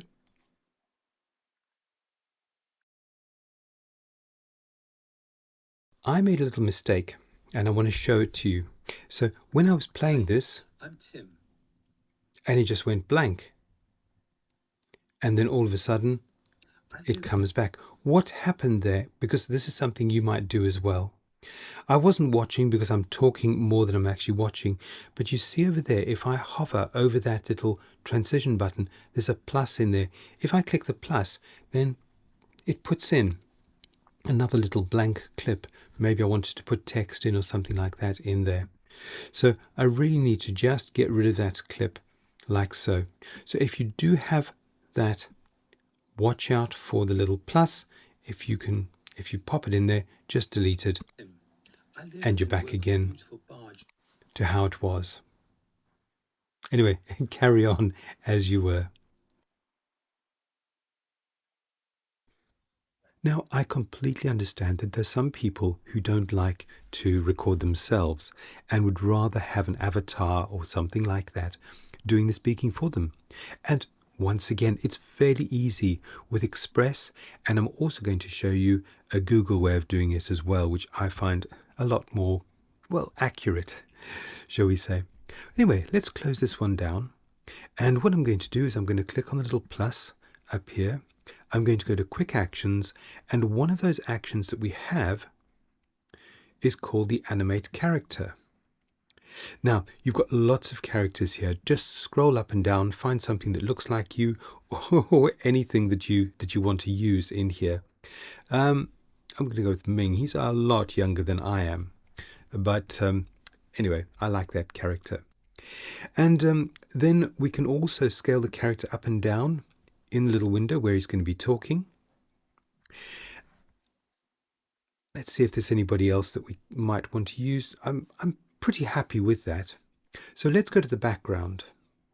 And we can then choose to either have a transparent background, so you'll be able to just drop this onto any background that you've got, or you can go along and choose from one of these existing backgrounds in here. Or you can just use a custom color, to be honest, or upload your own image. So let's try uploading an image in here and see what it looks like. I'm just going to go and find a picture of some description in my downloads. I'm going to use that nomadics that we created before. So I'm just going to say open, and there he is standing in front of that. And then size-wise, over here, we can decide where it's going to go. And you've got Instagram, Facebook, etc., or a custom size in there. I'm going to keep that as a square. All you have to do then is to record this. So I'm just going to say enhance speech as well, so it sounds even better. So let me click on record.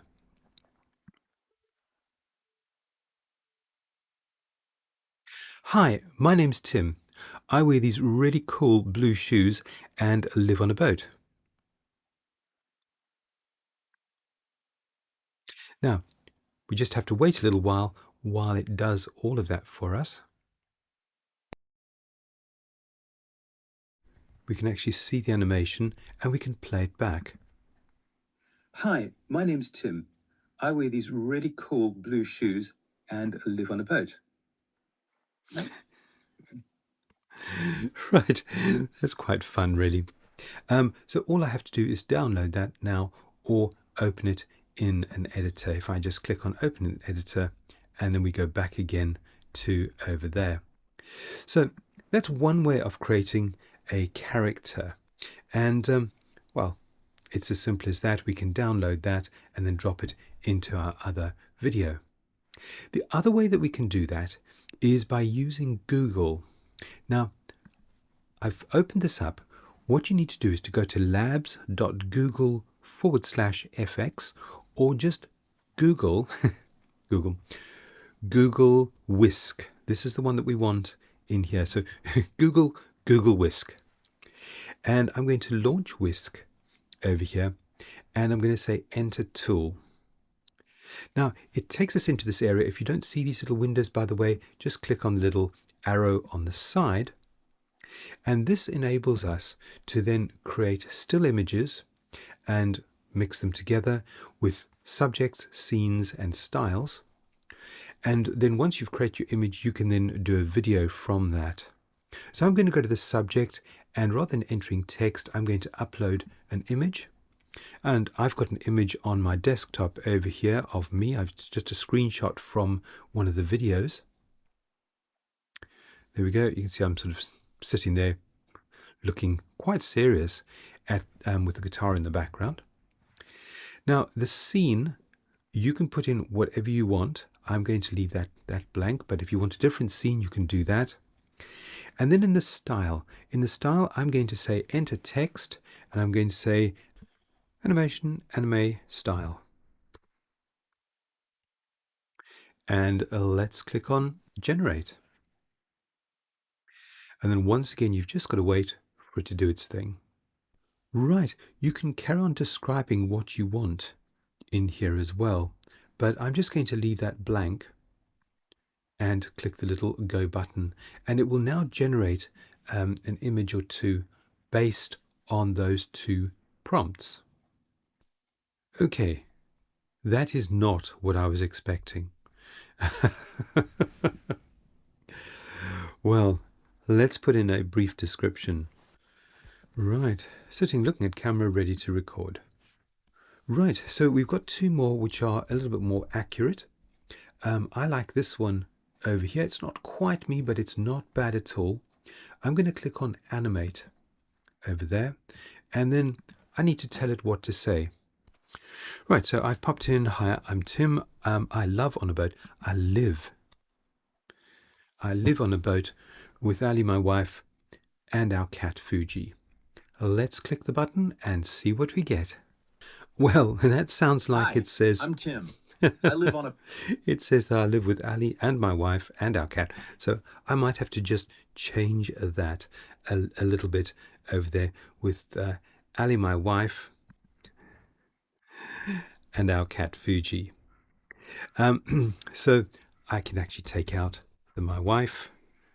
I'm going to say with Ali and my cat, but the accent is wrong because I've got a British accent with a little bit of South African added in there as well, because that's my background is. Right, so I've changed this a little bit. I've actually told it to say, hi, I'm Tim. I live on a boat with Ali and our cat Fuji, and I've told it to use a British accent with a touch of South African. Let's see what happens. Let's see what this does. Hi, I'm Tim. I live on a boat with Ali and our cat Fuji. Hi, I'm Tim. I live on a boat with Ali and our cat Fuji. Well, it's put in the subtitles as well, which is quite good, I suppose. It might need a lot more work on there to get the accent vaguely right. However, what you can do without going down too much of a rabbit hole here is you can actually just download it with the incorrect accent. So it's not your accent per se, or doesn't sound like you. And there's a number of different AI models that will allow you to put your voice onto a piece of video. Now, we're not going to go all the way down that. You can experiment with that by yourself. But what I did was I've done it over here myself with another one. So I've put my voice in so you can see. Hi, I'm Tim. I'm your Adobe instructor today. So you can see from that, you can put your own voice in there too. So if you don't like being in front of the camera, you can always try this. It's really cool. It's a lovely way of getting something really interesting.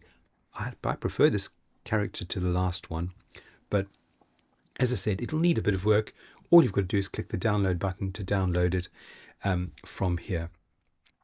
Anyway, have a lot of fun with that. It's a really cool little tool, and it comes from Google Labs, and it's called Whisk.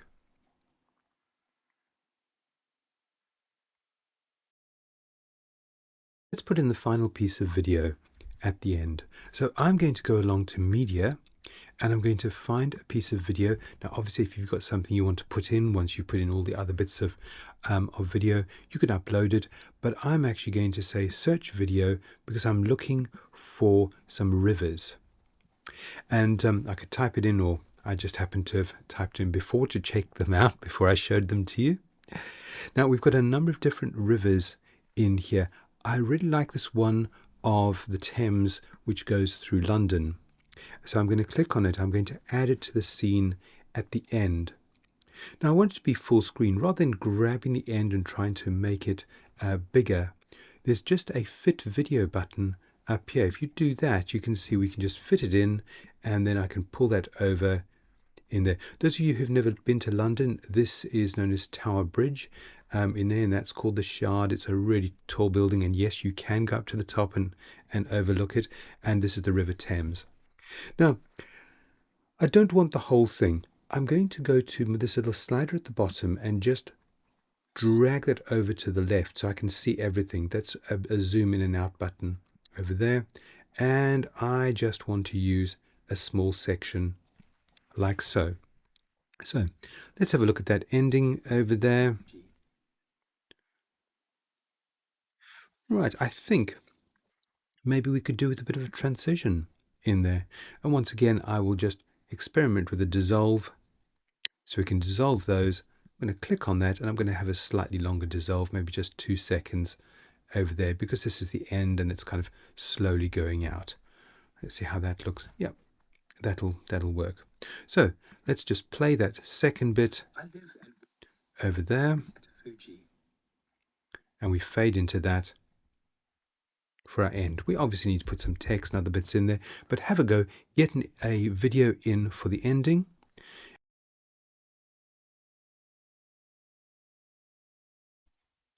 Now, I'd like to have a bit of a voiceover with this particular video, and there's an easy way to do it.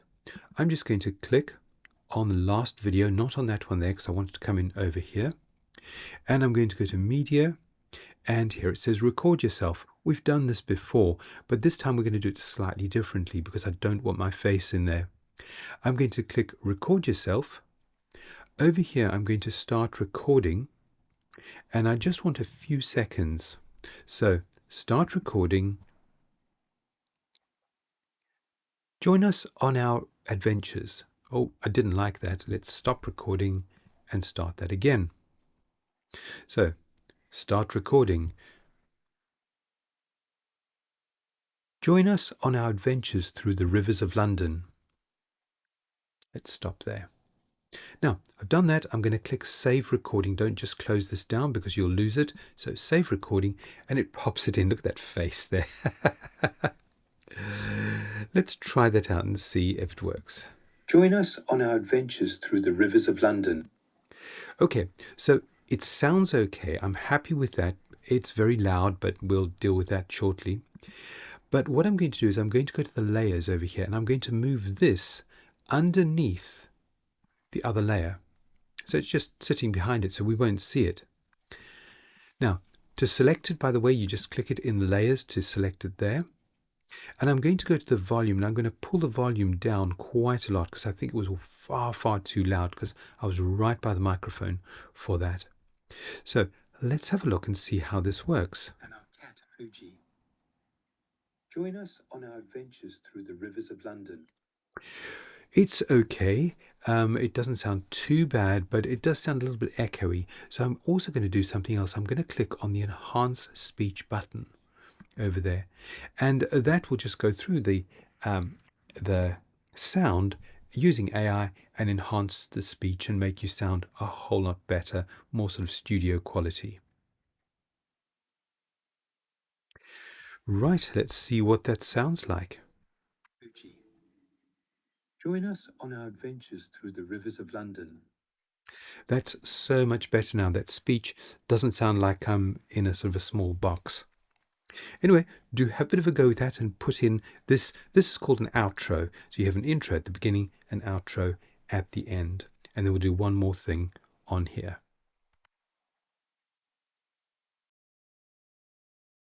Now we're going to animate this out. So I'm just going to make sure that I've got the timing right. Adventures through the rivers of London. Okay, so that's about right. I might shorten that just a little bit.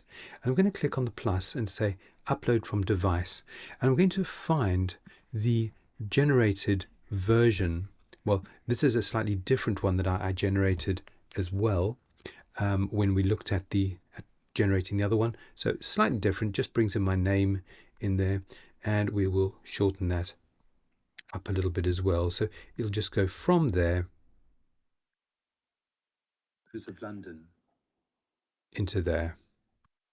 I just want that to come in so you can sort of see my name appearing underneath it. And then I'm going to click between those two. I'm going to add a transition over to dissolve, click on the little icon to get the duration, and we'll make it, say, 3 seconds, so we get a slow dissolve between those two. Let's try that last bit out. Through the rivers of London. And we get a slow dissolve into that where my name comes up at the end. Of course, I could reuse this one over here if I wanted more continuity in there. Anyway, have a bit of a go, put in something at the end, and then we will download this to get the final result.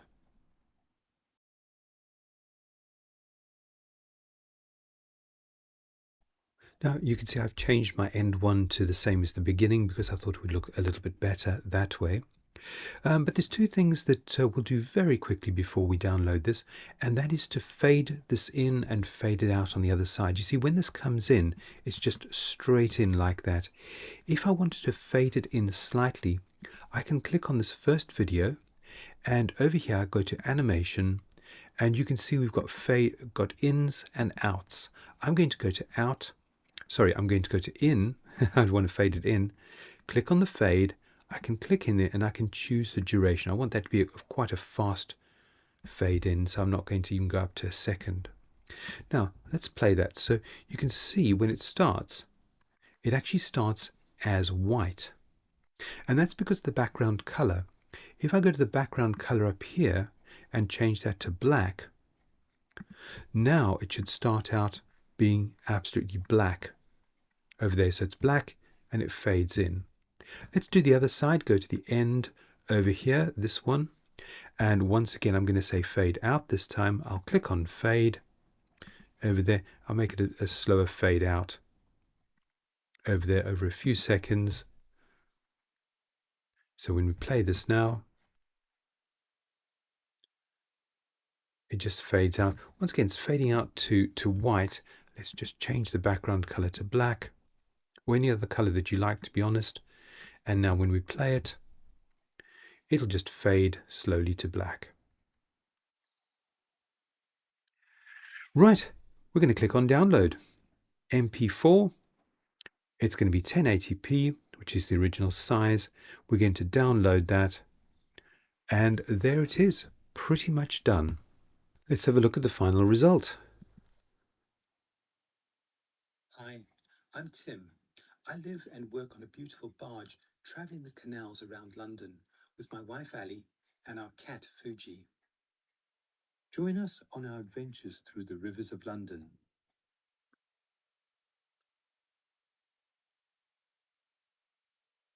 And there it is. I hope yours look way better than mine and that you've done something really cool. Anyway, enjoy it. There's lots of techniques in there that you can apply to all sorts of other different projects.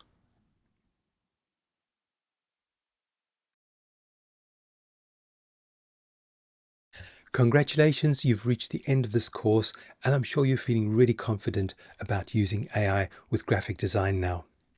Now, don't forget to follow me and leave a review. It really helps us to create more courses for you. And do have a look at the other courses that I do. There's lots and lots in Adobe, Affinity, Procreate, and Canva as well. And I shall see you in the next one.